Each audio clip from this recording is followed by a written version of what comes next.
Okay. Yeah. Okay. I'd like to call the July 23rd, 2019 regular school board meeting to order. The first thing on our agenda is the Pledge of Allegiance.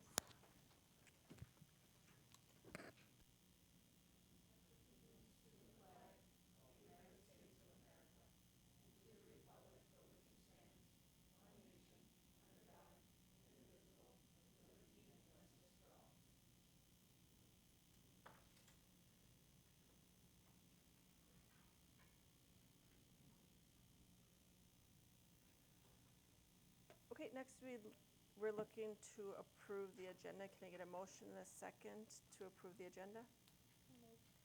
Moved by Navy. Second. Second by Livingston. All in favor say aye. Aye. All opposed say nay. Okay, we have an agenda. Next on the agenda is our public comment.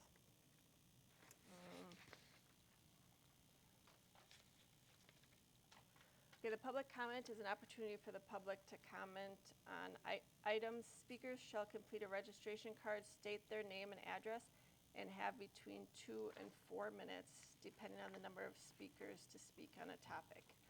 The public section of the meeting shall last no longer than 30 minutes, and it's board practice to typically not reply to public comment. We do have 2 public comments today. We have Michael Launderville. You can come up to the podium and state your name and address. Good evening. My name is Mike Launderville. I live at 6811 7th Street North in Oakdale. I'm here to discuss, or more importantly, gather some information or let you be aware of some information. I'm representing Tartan Area Youth Hockey Association, as well as the skating community of Independent School District 622. $195. That's how much it costs for a child to have 1 hour of ice time in Independent School District 622. That's $6.50 for my speech, so I'll be brief. Last year and the year previous, Tartan Area Youth Hockey Association spent $288,000 on ice at Tartan Arena. I can't speak for North St. Paul's rink because my son doesn't live in North St. Paul. I live in Oakdale. Last year there was a $10 increase per hour for ice time, which it added up to an additional $60,000 expense for our children that play hockey in our area. And what did that get us? We have heating issues in the stand that haven't been addressed in a timely fashion. The Zamboni broke on a Saturday morning. I think I shoveled the ice for 3 games that day. It's not fun. I wouldn't recommend it. There's a coolant leak in the bubble. Last year the bubble collapsed. We've been waiting to have a water fountain installed so that our players that are practicing in the bubble during high school games can fill up water and they won't have to walk outside to fill up. And just general repairs of Tartan Arena that haven't been addressed, and I feel ashamed. If you look at Tartan Arena from the exterior, the address is missing letters. It looks like it belongs not in Oakdale. What I'm looking for is a plan from the district. Everything went through with the new school upgrades, and that's great. I have 3 kids that go to Tartan schools, schools in Oakdale. That's great, but why hide Tartan Arena behind the facade of a beautiful new renovated high school? This is an opportunity for the school board to look at very seriously in renovating the arena area. And I'm not just talking about the bubble area. I'm tired of watching our kids in Oakdale get secondhand or not be proud of something. There's no community youth center. This is an opportunity to look for a field house style facility with meeting space for the community. It would benefit not just the hockey association, but the kids in general. Spring sports get pushed off to field houses in different cities. It's an opportunity for us to provide a safe place for our children to practice and play games that they love, that build teamwork. What I'm looking for today is I'm looking to see if a community is being formed. I've heard of committees being formed that are going to address this issue, and I haven't seen it. Tartan Area Youth Hockey is invested in this arena, and we want to keep them both open. We'd like to see a marketing plan developed to keep these buildings full on a year-round, promoting open skating, bringing in new people, and we overall need to serve the members of our community to ensure that Tartan and Polar Arena stay open. Thank you. Okay, Michael, thank you for coming and giving us the feedback. Is there somebody who can follow? Yeah, I was just going to say that we'll definitely have a member of our cabinet team follow up with you. Okay. Yeah, thank you for coming. Okay, and again, thank you, Michael. Next, we have Dell Sanders. Can you come up and provide your name and address? Good evening. Delene Sanders, 1957 English Street, Maplewood, Minnesota. I'm here today just to address at the last board meeting, kind of a derogatory word was used for our students, diverse students. I know that our district has spent a lot of money and time training our staff to be culturally appropriate and sensitive to our students. And to hear that the word colored for our students was, I believe, inappropriate, not culturally sensitive, and that it shouldn't have been used. And I believe that we need to do some more training for board members or anybody else that can use that term from the 60s when I was little to be used for our students today. It's very discouraging. Thank you. Okay, thank you, Dell. I'll just add too that I'll have a member of our cabinet follow up with you as well. Mm-hmm.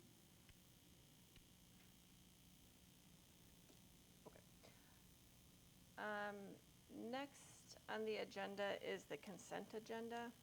The consent agenda consists of routine items that are acted on in a single motion. Board members have the option of pulling items off the consent agenda if they wish to discuss them individually.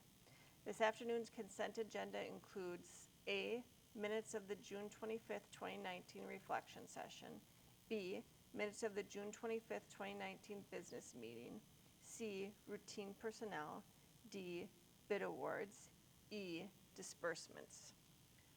Are there any items that anyone would like removed for discussion? Okay, seeing none, I'm looking for a motion and a second to approve the consent agenda. Moved by Ogier, Second. second by Livingston. All in favor say aye. Aye. And all opposed say nay. Okay, the consent agenda is approved. Next, we have reports. And the first report is Assistant Superintendent Troy Miller. All right, it is my privilege to introduce to you our new principal at Cowan Elementary. It's Afalabi Runjwe. He comes to us from Rochester Public Schools, where he was a principal on special assignment. He has 6 years of administrative experience. He's a strong equity leader. He's collaborative, a team player. He's focused on closing gaps and raising achievement. I could go on, but we're just really excited to have him and welcome him up here to maybe say a few words.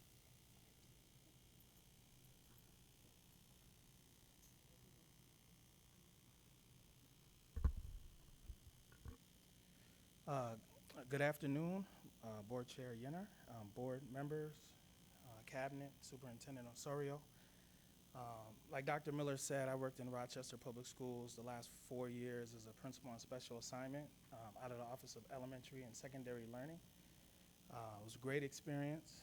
I supported all of our principals with culturally responsive teaching, multi-tier systems of support, professional development. I was in charge of achievement integration, student school board, and really with my daughter in the Twin Cities, she goes to school in the Twin Cities, and just wanting to get back into a building setting.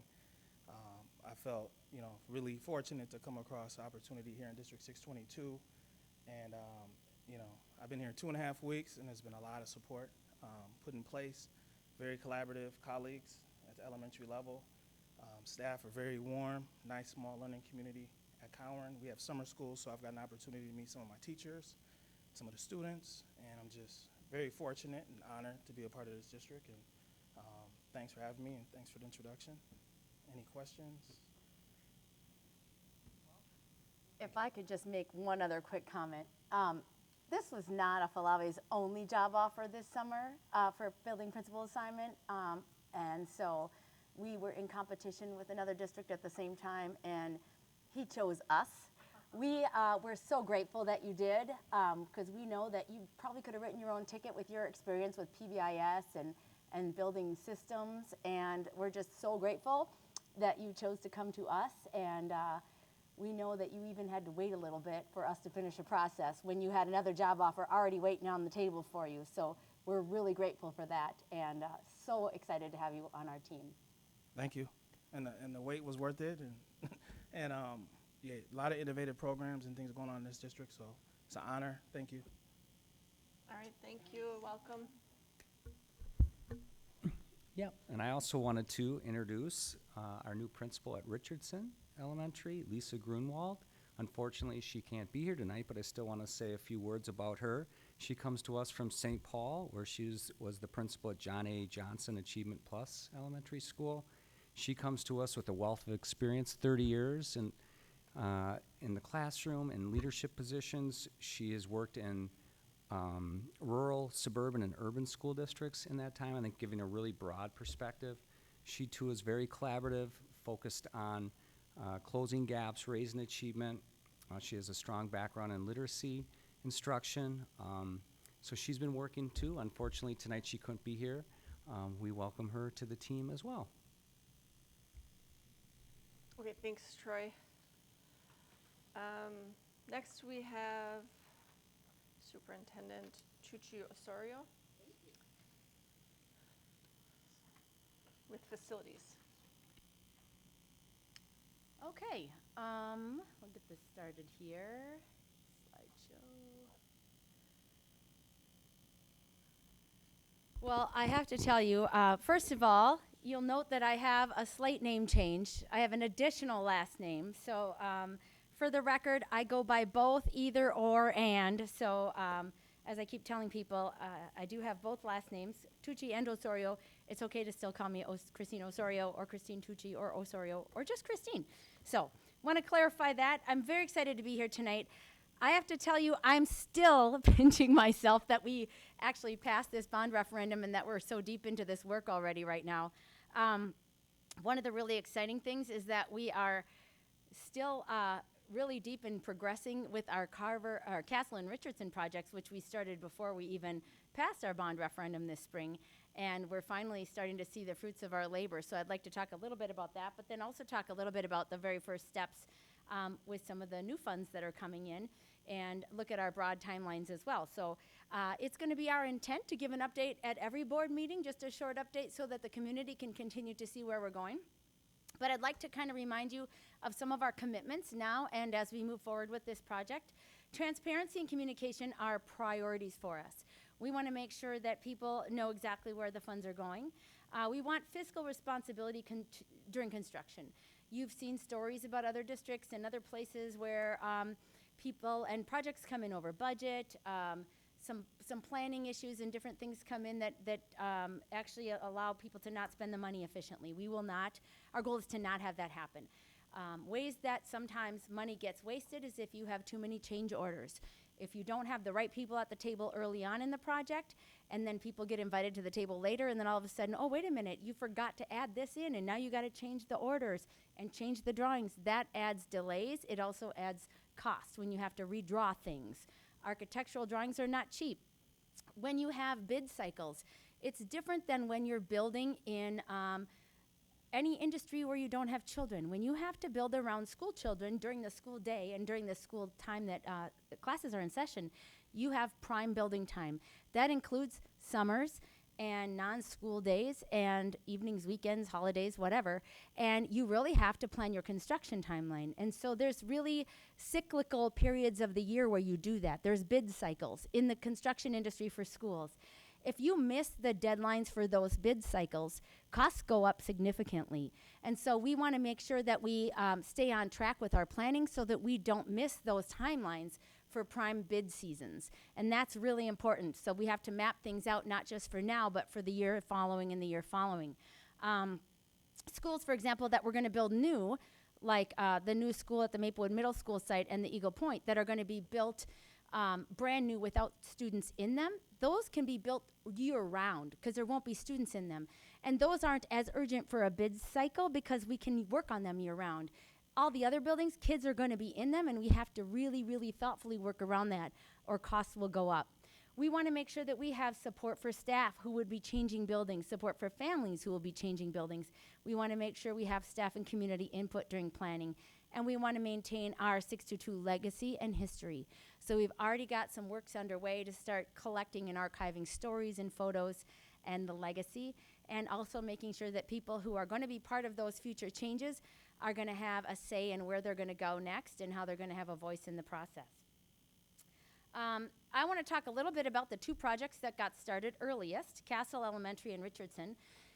As you know, and many of you have driven by lately, and you will, oh my goodness, are they going to be ready on time? Because they're very much torn up. Yes, they are on track to open their doors for students the beginning of September as planned. Remember, both Castle and Richardson have projected end dates of December 2019. Now, we have to have them ready for students. The classrooms have to be ready for students by September 1st, obviously, but we also are going to still have finishing touches going on into the fall. And so we are on track.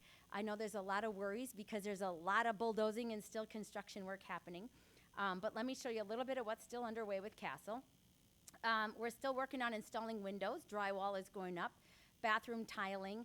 I just sent some board members a picture, I think, this week of, oh, don't forget to restart. Will remind me later of some cool pictures of the tiling that just went in the bathrooms this week. Exterior brickwork and continued roof work. As you know, we actually, even though there's still school supplies going into all the stores right now, we do still have 6 weeks of summer left, and a lot is going to happen in those 6 weeks. And we have regular meetings almost every day about our construction projects, and we are still on track for that.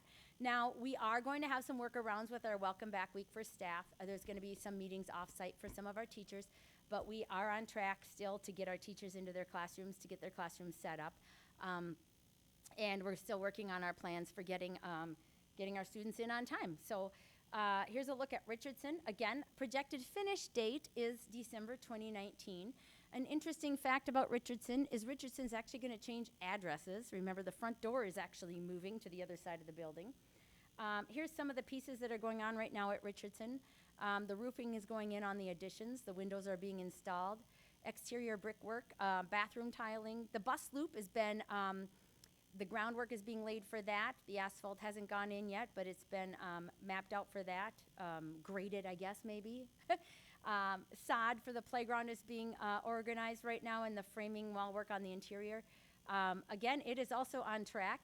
It looks scary because it's still a big mess, but a lot is happening in these next 6 weeks. They are going to be a powerful 6 weeks.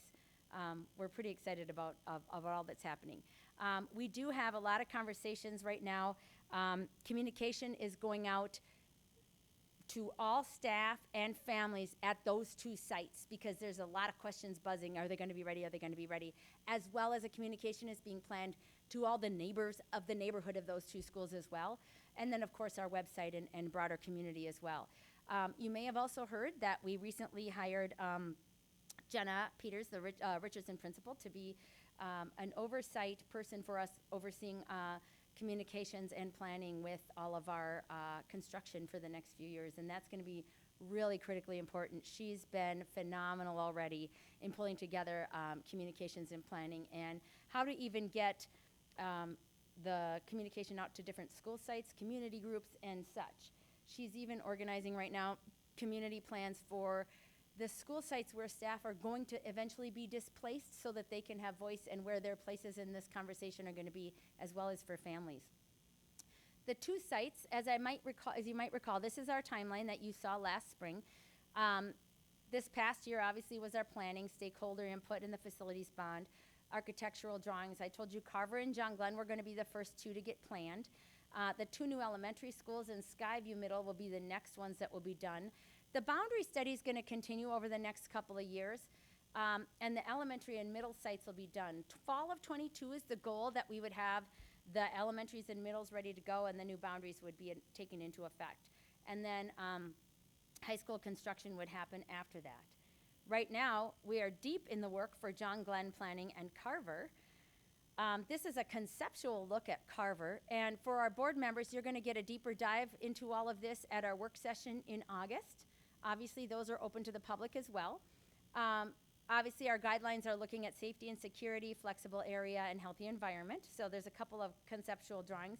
There's also a couple of handouts that board members have as well. These are going to also on our website or going up on our website, just to give you a look at kind of before and after and kind of the planning that's going on there. John Glenn, conceptual drawings for where we're going to go with John Glenn as well. And then those are just side-by-side timelines for Richardson and Castle and Carver and John Glenn, which are the four big projects underway right now. As you know, Richardson and Castle are deep, deep into construction mode, and Carver and John Glenn are deep, deep into planning mode right now. So that's just a short overview.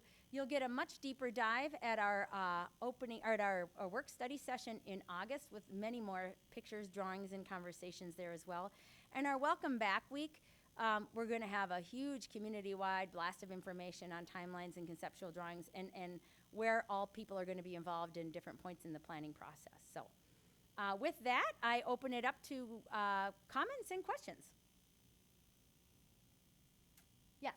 Christine, everything's under construction, so trying to navigate North St. Paul, and then, with the Hadley 50th, everybody has to go by Castle if they're trying to go north or west, and so there is a lot of chatter. But I was curious, is anybody tracking how many jobs that were for people of our community through any of these that might not be like whether it's union or not, is any way Jobs to creation. know? We'll have to get a little report on that. I don't know, Randy or Troy, if we have any actual jobs, but we can get that number for you. The only reason I'm asking is because when you go by Castle, the cars start almost down by the fire station. Yeah. And go all the way, because there's so many workers, which is Yep. great. I was just Yep. curious if if it's bringing in some revenue to the community.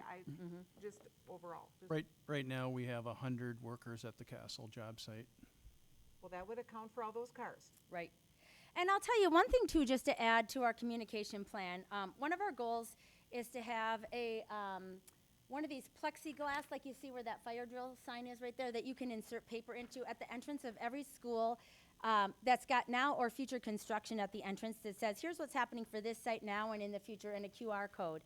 But for the sites that are under deep construction, like Castle and Richardson, there's no walking up to the front door and getting that. We're looking at getting an actual sign that goes in the ground that somebody can drive up to and actually scan it from their car and look at what's the update on this project. So we're actually, so that community members can go to the really deep into construction sites and get an update on what's happening here. So we're working on all of those projects right now so that people driving by can say, okay. And I think it's a really good idea to include, and how many people are employed here, too. Yes, Nancy. I think, too, I've seen in the past, I think we've had signs that say, thank you, Voters. residents, or Yeah. something. This project brought to you by Yes, the residents of Yep. District 6. And I think that would be absolutely. On every sign that's going up, that will be on there as well. great. Yep. Great, thank you. And as you'll notice, every update that we're doing as well, like the slide I have on the screen right now, that will be something that goes along with every facilities update and progress update along the way through all these projects for the years to come, because this is going to be a lot of construction for years to come. Good reminder. Okay, thanks for Yep, the update. thank you. Christine. Did you have something, Ben? Okay. I know you've been talking a lot about the museum or the virtual museum. Yeah. Is there any talk with some of the community museums, like the North St. Paul Historical Society? That place has a lot of like school district stuff, like old stuff. And I know they were somehow instrumental in actually helping with the bond. I don't know, a couple months back.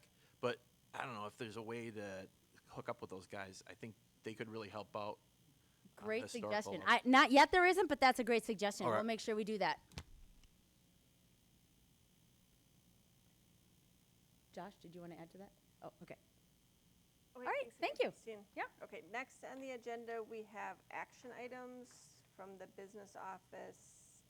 Steve Hunt is going to do the acknowledgement of contributions. Minnesota Statute 123B02 permits school boards to receive, for the benefit of the district, bequests, donations, or gifts for any proper purpose, and apply the same to the purpose designated. In that behalf, the board may act as trustee of any trust created for the benefit of the district and for the benefit of pupils thereof. Therefore, the Director of Business Services recommends the following resolution. Be it resolved by the School Board of Independent School District 622 that the school board accept with appreciation the following contributions and permit their use as designated by the donors. This evening we have a number of donations to the North High Mock Trial. And they're as follows. Kim Hunter Law, $150. Thomas Plunkett, $50. Zimmer Law Group, $25. Kaplan and Tubrino, $100. Nagel Law, $100. The Cody Law Group, $50. Tilton and Dunn Attorneys at Law, $25. In addition, this evening, we have a donation from Ron Shushak in the amount of $208 for the Community Bridge T-ball team. Madam Chair, I recommend with appreciation that these contributions, with a total of $708 of monetary contributions for the 2019-2020 fiscal year, be approved. Thank you, Steve. So we have a motion from Steve. Can I get a second? Second from Ben. All in favor say aye. Aye. And all opposed say nay. So that motion carries. Thanks again, Steve. And thank you to all those donors. Next on our agenda, we have long-term facility maintenance. Randy. Yeah, greetings, board members. It's that time of year again. This one's a little more complicated than in the past, and so the first one I pushed out here really does not include any long-term facilities dollars for phase 2 of our process. It's just pretty much phase 1 and some current projects that we have going on. But we will probably do 2 updates before we certify the levy in December. This is a requirement by the state of Minnesota to at least get your first version in by the end of July, so we're abiding by that, but we can update it at any time. So just so you know, plan for phase 2 funding.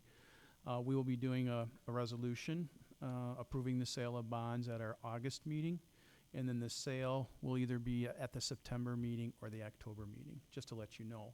So once we have more final, I'm meeting with Ellers tomorrow, so I have kind of an idea of where we want to go, but then I'm going to have to update our long-term facilities plan again. So once those numbers become more concrete, I'll bring another 10-year plan back to you and for approval or for update. So right now, this is just the initial one. And like I said, within the next 3 months, we'll solidify and include our phase 2 planning here. Only for those long-term facilities bonds that we sell. We will sell a combination of long-term facilities bonds and voter-approved bonds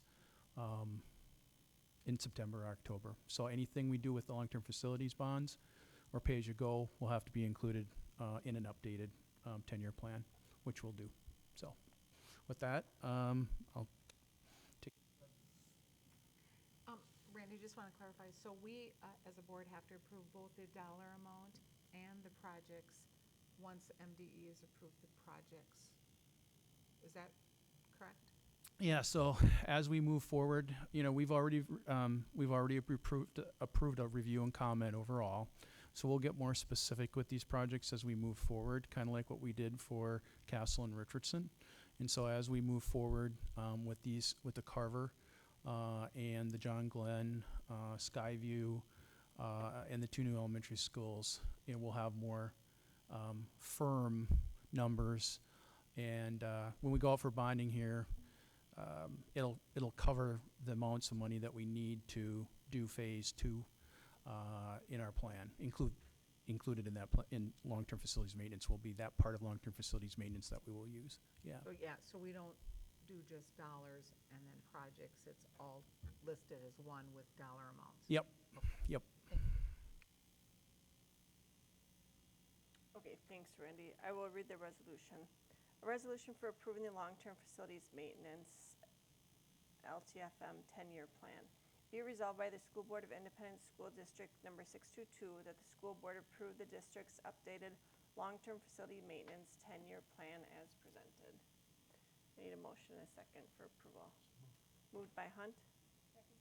Second by Navy. All in favor say aye. Aye. And all opposed say nay. Okay, that is approved. Thanks, Randy. And we'll look forward to another one. Okay. And after that, we have elementary meal price revision, also Randy. I apologize on this. It was just kind of a goofy mistake on mine. So when we originally did the approval at our last board meeting, I listed the increases of a nickel, 5 cents were correct, but I listed the incorrect price for the elementary lunches at $2.75 instead of $2.70, and then going to $2.75 instead of $2.80. So Kim thought, well, to make things right, we probably should, you know, update. So the increase is right. It just didn't state the correct lunch prices for elementary. So we're Got it. my indiscretion here. So we're redoing it here. So apologize for that. All right. So the resolution for elementary lunch price increase be it resolved by the School Board of Independent School District number 622 that the following meal price become effective September 2019. Elementary lunch, $2.75. So I need a motion and a second. Moved by Navy.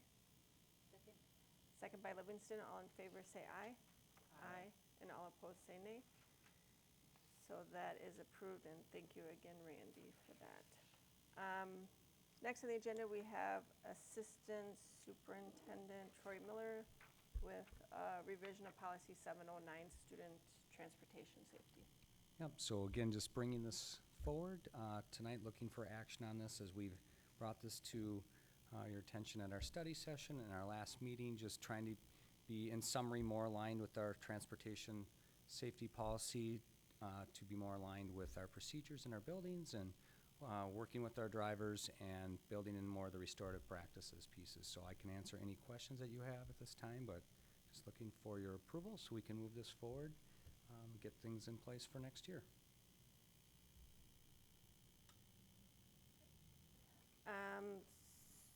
So I'll read this resolution. So revised policy. Be it resolved that the School Board of Independent School District 622 hereby revises the following policy. 709, Student Transportation Safety. And I need a motion and a second. Moved by Hunt. Second by Livingston. All in favor say aye. Aye. And all opposed say nay. So that policy is approved as well. Thanks, Troy. Next, for the school board, we have set time, location, and agenda for the August 6, 2019 work study session. We've set the date of August 6th, but need to set the time, location, and agenda. So that the August 6, 2019 work study session begin at 4:30 p.m. in room 202 of the District 622 Education Center and contain the following agenda items. Number 1, superintendent check-in. Number 2, update on supper program. Number 3, facilities. Number 4, recycling update. Number 5, rescinding adoption and revision of policies. And number 6, board check-in. So I need a motion and a second to approve that. Moved by Ogier. Second by Navy. All in favor say aye. Aye. And all opposed say nay. So we have a school board meeting set, work study session. Okay, next on the agenda, we have our board communications. Teresa, do you want to start? Just lots of chatter about the new schools, that the construction, I mean, very positive, like grocery store chatter. And I just think it's such a great community builder, and I'm just super jazzed. So, and hope everybody's enjoying the rest of the summer. Thank you. Nancy, do you have anything? I do not. Thank you. Steve? Yes, I'd just like to ask the board's indulgence for a moment on a personal note. These are very difficult times that we live in, and there's a lot of conversation in many different directions from many different perspectives on the role of citizenship and immigration in our country. And I just want to bring to a close one of the personal challenges that our family has faced with one of our daughters and her immigration status. And this morning, about 11 o'clock, she took her oath of citizenship and is now officially a citizen of the United States. That's so exciting.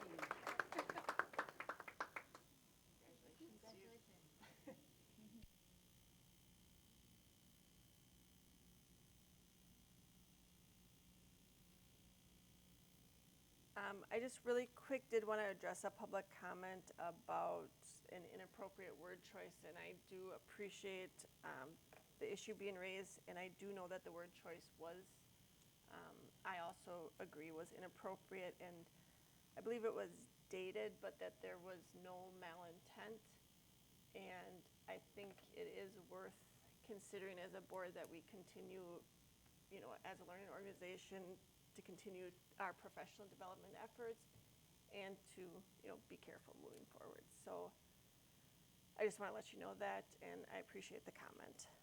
And with that, I will, I'll move to future board meetings.